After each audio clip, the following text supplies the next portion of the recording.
just think they've got more, obviously, proven Super League quality in that side. So I'm going to go 30 points to 20 in favour of Castleford over Lee. And I'm glad this is on TV, this game. That's one I'm looking forward to watch. This is the one I'm looking forward to most out of the televised games this weekend, and it is absolutely mouth-watering for a number of reasons. Like you said, we're going to see a lot of points. We're going to see some very talented individual players, and it's going to come from a combination of skill and mistakes, and just it's going to be an exciting game of rugby league. It's a great way to kick things off. Lee Centurions are bringing a lot of fans with them by all accounts, so there'll be a good atmosphere down at the Jungle. I, like you, though, feel that Castleford will have too much in the experience bank to lose this one. So I'm going 32 points to 14, slightly wider margin of victory in favour of the Tigers. Simultaneously, though, on Friday night, Widnes are taking on Huddersfield. It's a middle eights encounter from last season, Mark. How do you see this one going? Oh, it's not. They played each other in the middle eights last No, they didn't. Widnes were in the top 8 last year. Were they? Yeah. No. Yes, Thomas, yeah. They were just shit. They finished 7th, but they were woeful for the second half. Are you of the absolutely season. sure? Yeah, do you remember? They were top of the league after about 7 rounds, 8 rounds. Yeah, but then they... Yes, but... No, you're right. You're right. I'm just vamping now. Well, anyway, it's two pretty shit teams. What do you reckon? I do think it's... I'm glad it's not on Sky. The teams that... Huddersfield, I don't expect to be as bad as everyone else expects to be, and that's why I'm tipping them to win this one. Widnes, I'm struggling to see where their consistency of creativity is going to come from, and I also don't think they have the pack to overpower sides. They will work hard, they will keep sides' scores fairly low in this sort of early area of the season, but I don't think they'll do enough. Huddersfield, on the flip side, have got some proven try scorers, some serious star power, as well as a couple of holes in that squad. I think their forward pack's bigger, their forward pack's a bit stronger. Starting the season fully fit, that's where their forward pack's going to be at its most effective. 20 points to 12 in favour of the visiting Huddersfield Giants for me. Right, well, I think that playing on the AstroTurf this time of year plays right into Widnes' hands, and actually that might have had something to do with their position at the top of the table during the early part of last season as well. So I'm predicting a Widnes Vikings victory.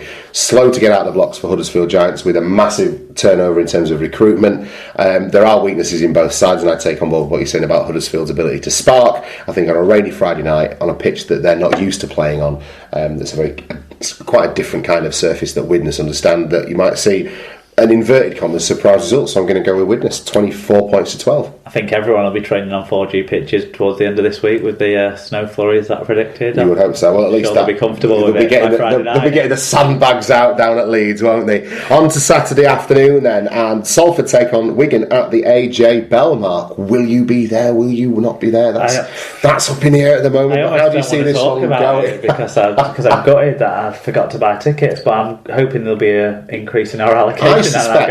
I suspect, and this is by no means an indictment of the Salford fans' ability to turn up, but I reckon if you weren't doggedly determined to stand with your own fans, that you could get a ticket to this game pretty easily by turning up on the day, my friend. So what do you think is going to happen? Well, I think Salford will want to start strong at home.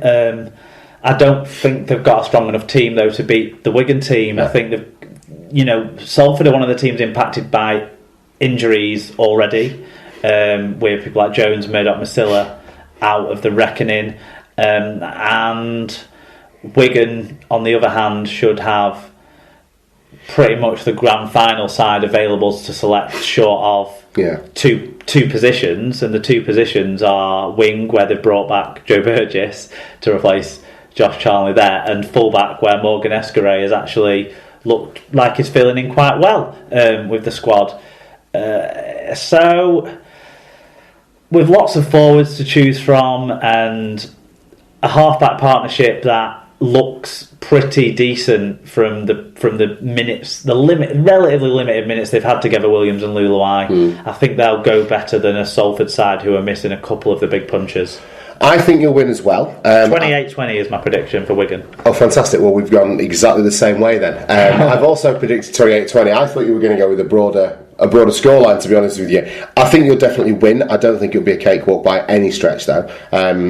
there's been times where Salford have run you close at the AJ Bell, and you've had to, see it out at the end of a game. And I think we lost 2 years ago. Exactly. Yeah. So I don't see it as being a walk in the park for Wigan. And if there's a time to be playing Salford, when now it almost feels like a new dawn for Salford in some respects, but I just don't see them having enough to beat you, but I think they'll put a creditable performance in. So, again, 20 points to 28 in favour of the Warriors.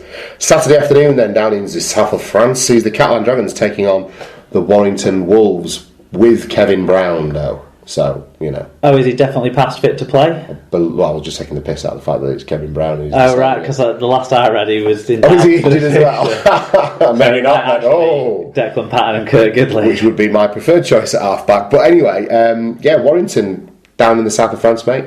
What do you reckon? My only lack of certainty on this is how big the winning margins are going to be for the visiting side. I do think they'll win the game. I don't know how convincingly. Yeah. Catalan have got a few different pieces that they're having to work out with a new half-back combination. They didn't look particularly explosive against Wigan from the bits I've seen of that game. And I'm not convinced by a number of the players whether they can perform consistently enough. And in defence and in discipline wise, maybe they've lost a few of the players who've given the bad discipline, so that might help bring down the penalty count, and when they're at home they tend to get treated a little bit better on the penalty count. But I'm still not sure just how good they're going to be able to do it. I'm going to give them enough benefit of the doubt at the start of the season and say it's only going to be a close win for Warrington, and I'm going to go 24 points to 20. I think Warrington are a squad that have got it all. Yes.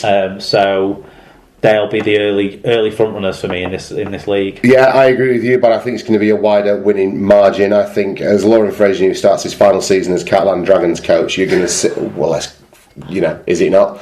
You're going to see this Catalan Dragons team. It's deteriorated in terms of the overall quality, I think, from last season. I don't see them winning this one. I think it'll go the way that it almost went last season, which I think was Warrington will gallop off to a fairly early lead. Catalan will peg them back and for a bit of grit and determination, and in the end, Warrington will have enough to see them off relatively easily. 32 points to 20 in favour of the visiting team for me. Final game of the weekend sees Wakefield Trinity taking on Hull FC down at Bellevue. Mark, what do you reckon? This is the one that I've pegged for the biggest margin.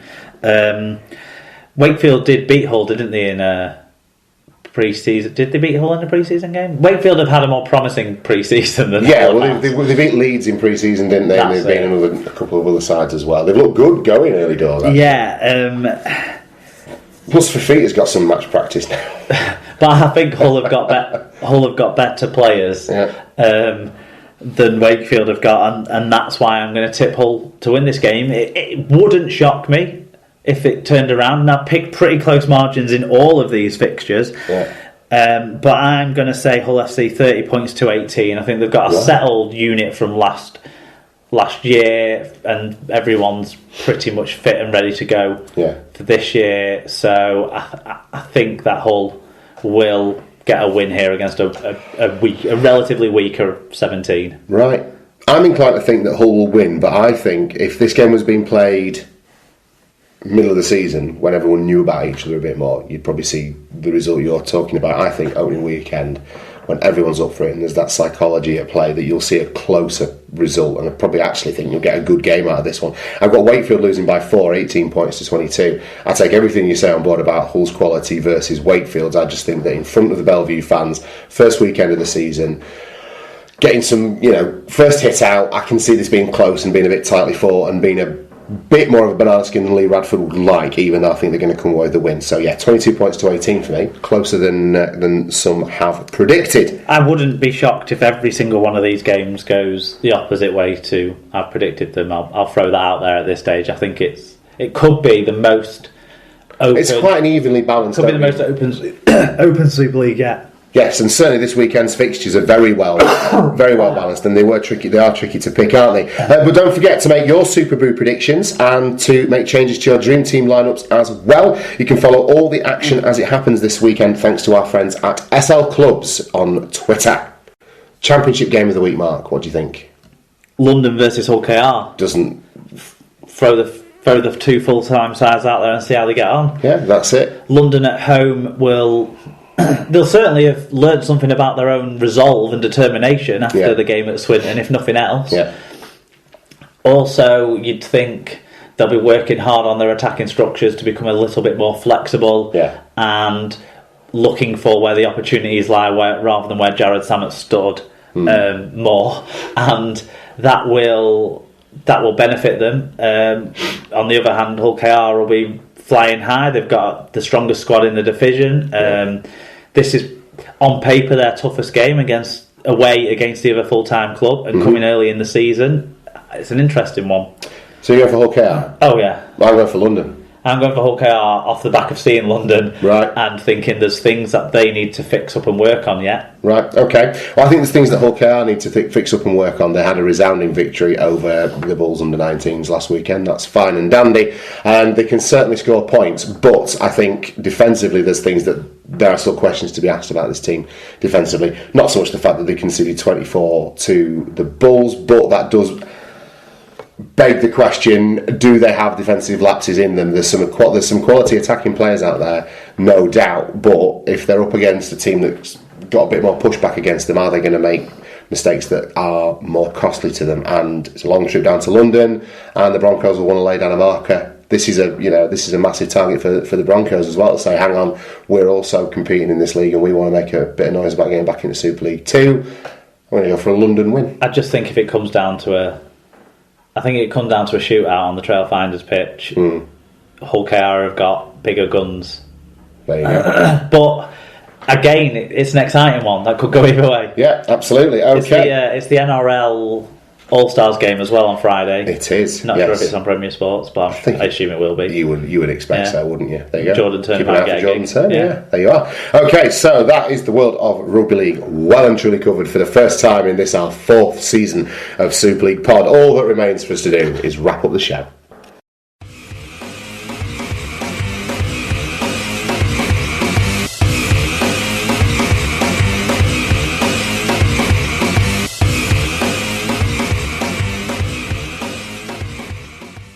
Okay, so we're at the end of the first Super League pod of the new season, Mark. How does it feel to be back in the saddle? It's been a shorter hit out than we would normally have because there's been no games to review, but it's great to be back with our friends and family. It's still pretty long, isn't it? It's been a good workout. It's still going to be 2 hours by the time we wrap this stuff up. I've been looking forward to this part of the show the most. We're building it up into something of its own now, aren't we? The wrap up. So it's the fun part, the part where all the angst I've got about the constant moaning, or about whether Wigan are going to win or not, or about everything else that gets on me. You can forget your worries for a few minutes and wrap up a show with Tom. So, SLP Trivia, we tried this out a few weeks ago, and it was quite well received, really, wasn't it? So, humiliating me on a weekly basis is something that we're going to try. And now you've got some serious notes to prepare yourself in case... I felt bad that I didn't get it as early as I would have liked to, and I know that your rugby league knowledge is very in-depth and you're quite encyclopedic, and I don't have that depth of knowledge that you do. So I wanted I do a little bit of putting things together for this as well. So there might be some tidbits for people that they don't know. Like the stuff I found about this week, I've got 2 players for you that I've not necessarily known all the details of before I've done extra research on top of what I already did know about them. So I need to legitimise my place as a co-host, though. That's the thing. I can't just be saying, I don't know, and then it'd be like Shantae Harpy or something. Do you know what I mean? So, Paul Deacon, Tom. How did you not know that? Wasn't he for this week, Shantae? He was, but I remember enough of him. In fact, there's a few quality Bulls names on this list this week that maybe we'll see later on. I don't know, but let's. It'd be good if I managed to trip you up. Can I start now?